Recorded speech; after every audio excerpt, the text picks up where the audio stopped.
Olá pessoal, começando mais uma videoaula, mais uma dica do Garcia aqui no seu canal Planilheiros no YouTube. A aula que eu preparei para vocês essa semana é para ajudar um colega que também é MVP, meu amigo Weber Lopes.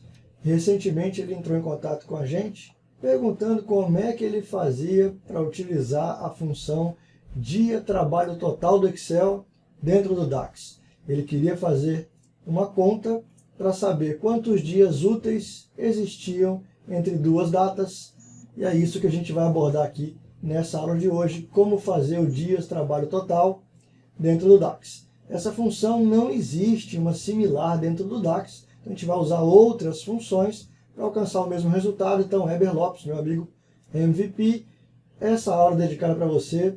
Vamos lá, vamos fazer aqui o nosso exemplo, pessoal, vamos lá. Bom, então nós temos aqui nosso Power BI, lembrando que esse arquivo está disponível para download aqui no nosso site, então vai lá, planilheiros.com.br, download espaço de trabalho, localize em PBI 47, faça o download do arquivo e acompanhe a aula aqui junto comigo, tá pessoal? Então vamos entender aqui nosso modelo de dados. Nós temos um modelinho simples com duas tabelas, ok? Uma tabela de reclamações e uma tabela calendário. Bom, na tabela calendário, lógico, eu tenho as minhas datas, que compreendem as datas da tabela reclamações. Na tabela reclamações eu tenho alguns campos: código do cliente, o prestador de serviço, a data da ocorrência do defeito, do problema, né? A data da solução, e é entre essas duas datas que eu quero saber quantos dias úteis eu tenho, o motivo da ocorrência e o valor da mercadoria. Então, na verdade, eu quero calcular quantos dias úteis tem entre a data de solução e a data de ocorrência.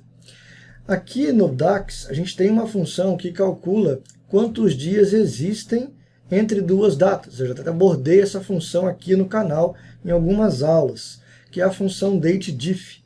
Só que ela calcula para a gente a quantidade de dias corridos entre duas datas. Quer ver? Vamos fazer aqui, ó.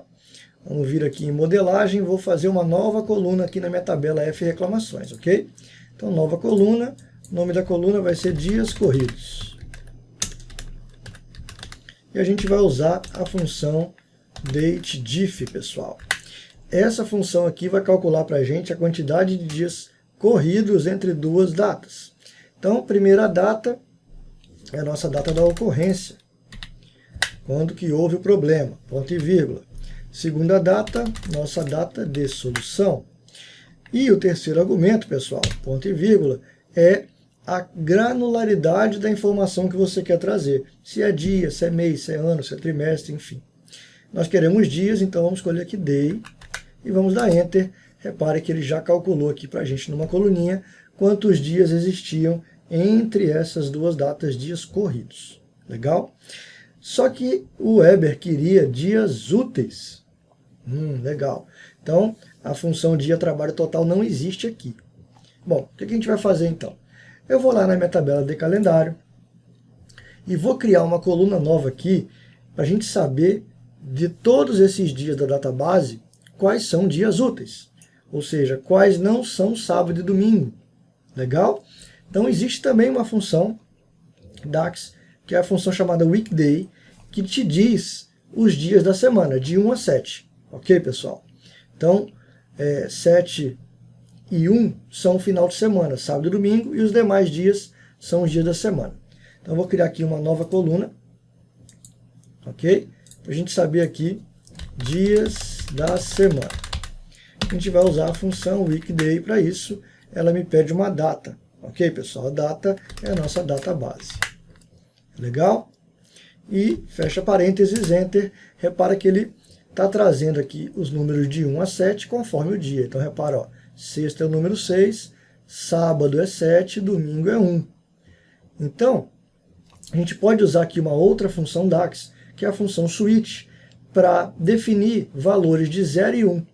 0 quando for final de semana e 1 quando for dia de semana, por exemplo, ou ao contrário. Ok? Então, a gente vai usar a função switch aqui e vai trocar também o nome da coluna. Então, agora o nome vai ser dias úteis. E eu vou usar a função switch na frente da função weekday. Então a minha expressão da função switch vai ser a weekday, ponto e vírgula. E aí ele me pede o seguinte, para eu declarar um valor, e sempre que der esse valor, qual é o resultado que eu quero que apareça. E eu posso declarar n valores e n resultados, ok? Quando todos os valores estiverem declarados, tudo que eu não declarei, eu posso definir um único valor para tudo que eu não declarei.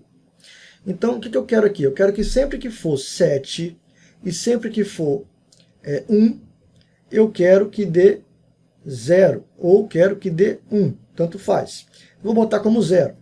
Então, sempre que der 7, ponto e vírgula, 0. Sempre que der 1, ponto e vírgula, 0. Lembrando que 7 é sábado e 1 é domingo. Ok? Então, sempre que der 7, sábado, ele vai retornar 0 para mim, ponto e vírgula. Sempre que der 1, domingo, ele vai retornar 0 para mim. E sempre que não for sábado e domingo, eu quero que ele retorne 1, ponto e vírgula, 1. Ou seja, tudo que sobrou é 1. Quando eu der Enter, olha que legal. Os meus dias úteis já estão computados. Então, ó, sexta, repara que ficou como 1, sábado e domingo ficou como 0, ok? De segunda a sexta, sempre 1, sábado e domingo, sempre 0. Então, dessa maneira, pessoal, eu já tenho aqui quantos dias úteis eu tenho. O que eu posso fazer agora? Eu posso usar uma calculate para calcular, de acordo com a data da tabela reclamações, de acordo com essas duas datas, quantos dias úteis tem na tabela de calendário, nessa coluna aqui, que é uma soma. Se eu somar esses uns aqui, eu vou saber quantos dias úteis eu tenho. Legal? Então vamos fazer essa expressão para a gente resolver o problema do meu amigo Weber Lopes. Vamos lá. Vou lá na tabela de reclamações e vou criar mais uma coluna, que é a coluna que o Weber precisava, que é a minha coluna de dias úteis. Ok? Então vamos lá. Vamos fazer uma calculate. A minha expressão, pessoal, é a quantidade de dias úteis que eu tenho. Está lá na tabela de decalendário, quando eu somar aquele monte de 1. Então vai ser uma soma de decalendário, dias úteis. Fechei minha soma, ponto e vírgula. Só que desses dias úteis que estão lá na decalendário, o que eu preciso para fazer o meu filtro? O meu filtro da calculate tem que ser o quê? As datas, só vai valer, eu só quero que ele some os dias úteis das datas que estiverem entre a data aqui da ocorrência e a data da solução. Então a gente vai fazer isso com a função datesBetween, que é datas entre. Tá aqui, ó, datesBetween, datas entre. O primeiro argumento que ele me pede são datas. Aonde estão as nossas datas, né? Todas as datas do ano. Lá na decalendário, data base, ponto e vírgula. Depois ele me pede start date e end date. Start date é a data da ocorrência. Então tá aqui. End date é a data da solução. Pronto. Quando eu der Enter, a minha coluna vai estar calculada com os dias úteis, pessoal. Olha que legal. Tá aqui, ó. Então, Weber, era isso. Foi isso aqui que eu te passei lá no WhatsApp. Eu acho que você não conseguiu fazer. Espero que agora, com essa aula dedicada para você, você consiga resolver aí o problema. Nós já temos aqui o mesmo efeito da dia trabalho total do Excel usando o DAX. Ok? Então, essa videoaula foi curtinha, apenas para ensiná-los a calcular dias úteis. É lógico que existem outras maneiras de calcular. Você pode criar uma medida para fazer isso. Ok? O Rui até criou uma solução com medidas, depois ele pode até trazer aqui para o canal, também interessante. A maneira mais fácil e mais rápida de criar é aqui, com essas coluninhas calculadas, você resolve o problema dos seus dias úteis, você já sabe quantos dias teve entre duas datas. Ok, pessoal? Então essa foi a videoaula de hoje, muito obrigado. Se você gostou dessa dica rápida, não esqueça de dar o like, compartilhe o nosso conteúdo nas mídias sociais e nos vemos na próxima videoaula. Um abraço a todos, pessoal. Valeu, tchau, tchau.